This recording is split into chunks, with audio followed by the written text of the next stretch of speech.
अस्सलाम वालेकुम जी। ये जो तस्वीर आप अपनी स्क्रीन पर देख रहे हैं, ये खूबसूरत लड़की है जिसके हाथ पे आपको मेहंदी भी लगी हुई नज़र आ रही है। अभी मेहंदी भी नहीं उतरी थी कि इसको और इसके इसके साथ ये जो लड़का है, इसका शोहर है, इसको कत्ल कर दिया गया है। लड़के का नाम जैगम अब्बास है, गुजरांवाला का रिहायशी है। धल्ले धल्ले का इलाका है जहाँ पर ये रहता है। और जो लड़की है, इसका नाम लाइबा है। इन्होंने 9 सितंबर को कोर्ट मैरिज की, घर वालों से पूछे बगैर, जिसके बाद लड़की और लड़का जो है ये लड़के के घर में ही रहने लगे।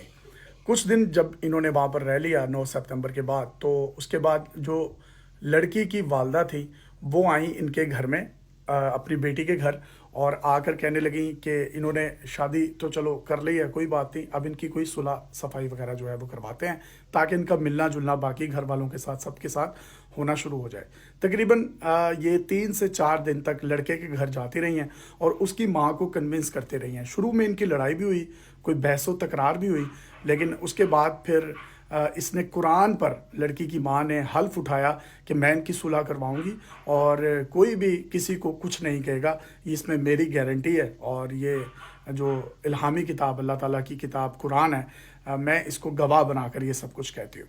लिहाजा लड़के की वालदा ने उस पर इकरार कर लिया और मान गई, कन्विंस्ड हो गई। जिसके बाद लड़के की वालदा ने अपने बेटे को और अपनी बहू को, दोनों को लिया और उनके घर चली गई। मीनवाइल जो लड़के के भाई थे वो मना करते रहे माँ को कि आप ना जाएं, हमें कुछ महसूस हुआ है कि ये लोग वहाँ पर जाकर कुछ बदतहजीबी कर सकते हैं या कुछ वारदात कर सकते हैं। लेकिन उसकी माँ ने कहा कि नहीं, उन्होंने कुरान पर हाथ उठाया तो कुरान कोई झूठा नहीं उठाता। जिसके बाद जो लड़की है, लड़का और लड़के की माँ, ये तीनों लोग वहाँ घर पहुँचे। अब ये जैसे ही घर पहुँचे थे तो उसके बाद ये तस्वीरें आप देखें जिसमें लड़की को भी कत्ल कर दिया गया, लड़के को भी मार दिया गया और लड़के की माँ को भी मार दिया गया। 3-3 गोलियां तीनों को लगी हैं। और लड़के को जिस तरीके से मारा गया है, उसके दोनों हाथों को बांधकर मुंह खोला गया, मुंह के अंदर पिस्टल से फायर किया गया। एक उसके गले में लगा, एक उसके सीने में लगा और एक उसका जो है पेट के करीब लगा। जबकि 3-3 गोलियां तीनों को लगी हैं, तो टोटल 9-10 जो है ये फायर्स हुए। जिसके बाद जो लड़के के लवाहिकीन हैं, उनका कहना है हम वहाँ पहुँचे तो आधा पौना घंटा जो है वहाँ पर हमने पुलिस को इत्तला की। गुजरांवाला पुलिस का कोई भी रुकन वहाँ पर नहीं पहुँचा, कोई अहलकार वहाँ नहीं पहुँचा। हम आधा पौना घंटा अपनी लाशों को बेयारों मददगार वहाँ लिए बैठे रहे और लड़की की सांसें भी चल रही थी। फिर उसके बाद 1122 रेस्क्यू के लोग आए। उन्होंने जब तस्दीक कर दी कि लाशें जो हैं तीनों की अमवात हो चुकी है, तो फिर उसके बाद पुलिस आई और पुलिस ने अपनी कार्रवाई की। इसके साथ साथ आप ये देखें कि पाकिस्तान में जितनी भी गैरत के नाम पर कत्ल होते हैं, उसमें हमने पहले देखा या तो वो लोग अपनी बेटी को कत्ल कर देते थे या लड़के को कत्ल कर देते थे या दोनों को कत्ल कर देते थे। लेकिन इसमें माँ को भी साथ साथ कत्ल कर दिया गया है।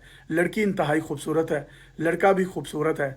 मतलब 9 सितंबर को इनकी शादी हुई और शादी के बाद ये सारा का सारा मामला हुआ। गुजरांवाला में धल्ले के इलाके के ये रिहायशी हैं, जिसके बाद पूरे इलाके में खौफ व हिरास फैल गया हुआ है। एक लम्हे के लिए सोचिए कि जिस घर से 3 लाशें उठी हों, उन लोगों के क्या मामलात होंगे। और हर तरफ जो है कोहराम है और उनका जनाजा इतना बड़ा था कि देखने वाले जो है वो मतलब अश्कबार भी थे और दंग भी रह गए थे। तो ये दूल्हा दुल्हन का कत्ल है, उनकी मां समेत। अब पुलिस ये दावा करती है कि एक मुलजिम को गिरफ्तार कर लिया है, बाकियों के लिए छापेमार टीमें जो है वो तैयार कर दी गई हैं। लेकिन लड़के के जो लवाहिकीन है, उनका ये कहना यही है कि हमें इंसाफ चाहिए और अगर हमें इंसाफ नहीं मिलेगा तो हम कानून को अपने हाथ में लेंगे। तो पुलिस को चाहिए कि अगर वो बर वक्त कार्रवाई करके वहाँ ना पहुँच सकी या किसी की कोई जान बचा लेती तो शायद नुकसान कम अज़ कम होता।